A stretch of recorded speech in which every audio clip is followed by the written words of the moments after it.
Hello, everybody. Welcome to my channel. My name is Adam, and I'm trying to be the most prolific reviewer of all time.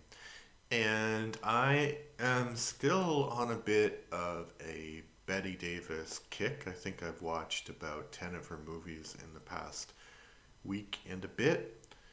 Um, and today I'm reviewing the 1932 film co-starring Betty Davis called The Man Who Played God. So her other stars in this are George Arliss and Violet, or Violet, I don't know why I said it like that, Violet Hemming. And so the story, so George Arliss plays the character of this famous concert pianist who everybody loves and everybody wants a piece of his time. And Betty Davis plays this much younger woman who is really attracted to him and who is learning music from him. And eventually they get engaged. And so Arliss's character is coming back to the United States where he lives um, from a European concert tour. And on the very last stop, some random monarch wants to see the concert. So the monarch is late, and the Arliss character starts the concert, and then the monarch comes and says, "Can you play for me? Because I missed your performance and I'd like to hear you play." So he sits down at the piano, he starts playing, and then a bomb explodes outside, and the the king kind of laughs it off, like, which is really weird also, like, because the bomb was meant for him. And he's like, "Oh, no problem, no problem. Can you still play for me?" So Arliss's character, he sits down and he tries to play, but then he suddenly realizes that he's deaf, and he is devastated by this news. He does not take it well. He starts to wonder why people are around him. He's a burden on people.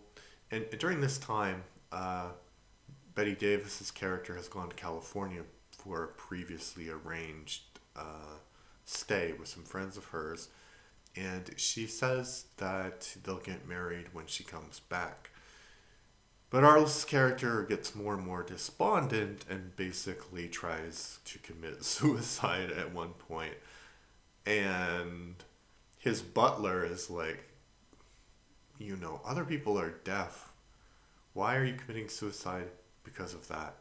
Like, maybe try and find something in your life that has some kind of meaning or whatever. And I don't remember how it happens, but the Betty Davis character has left these sort of binoculars. And in the meantime, oh yeah, so the butler says that he should do something that would interest him, so he has something to do. So the thing that they choose is to learn how to lip read. So I don't know how this works because um, he gets lip reading lessons basically, and he's really good at it. So then one day he discovers that he can actually do the lip reading from very far away. And he lives in this penthouse in this building, and he can look down at the park and he can see people's conversations. So um, he starts to spy on people, and then he gets this idea like, well, first to kind of spite God, but then he takes it more and more seriously, and this is kind of the purpose of his life, to help people through like his spying. So he helps a man who would be dying of cancer, gives him some money for the operation. He helps another man who had been arrested be with his fiancee. And eventually his fiance returns, and she returns to um, the same park that he spies on, and she's there with a guy and basically confesses that she loves the guy that she's with, but she promised to marry uh, the pianist character, and she can't say no now because it would devastate him and he doesn't have anything to live for. And then there's this like really great scene where he's basically like, "Yeah, I'm sorry, I'm spying on you, but I discovered this, and you don't owe me anything, and actually, I would like you to leave now so that we are friends, because your friendship means much more to me at this point than you being in love with me."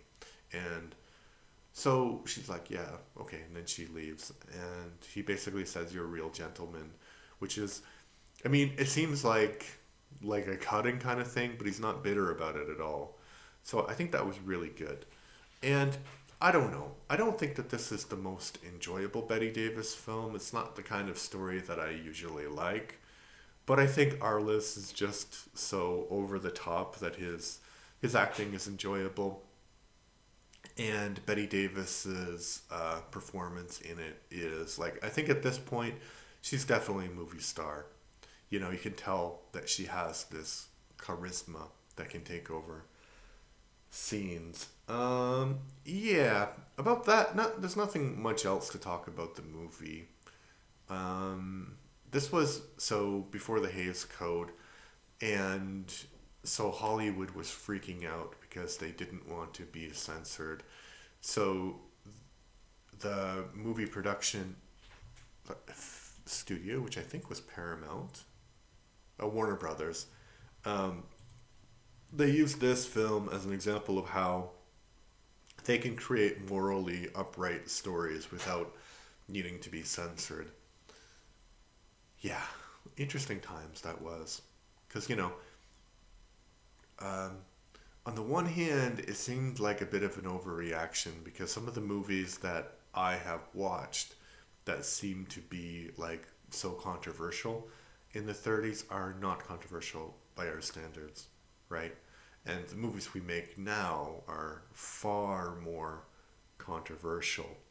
But I think the problem back then was that movies were one of, like, probably the number one entertainment, and people would see, you know, movies 3 or 4 times a week because they didn't have television and radio was just starting as well. So, yeah, I don't know. I don't know how I feel about that. I would need to know a lot more about cinema at that time.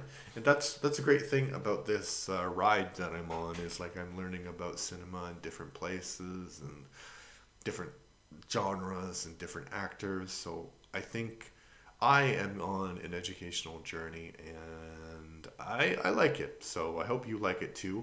If you do like it and you're listening on Spotify, please follow the podcast.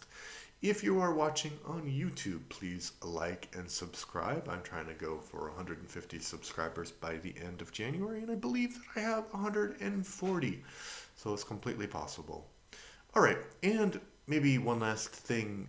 What did you think about the movie if you've seen it? And I don't expect anybody has seen this movie, but maybe go out and watch it if you are really interested in Betty Davis or George Arliss or that kind of story, and let me know what you think.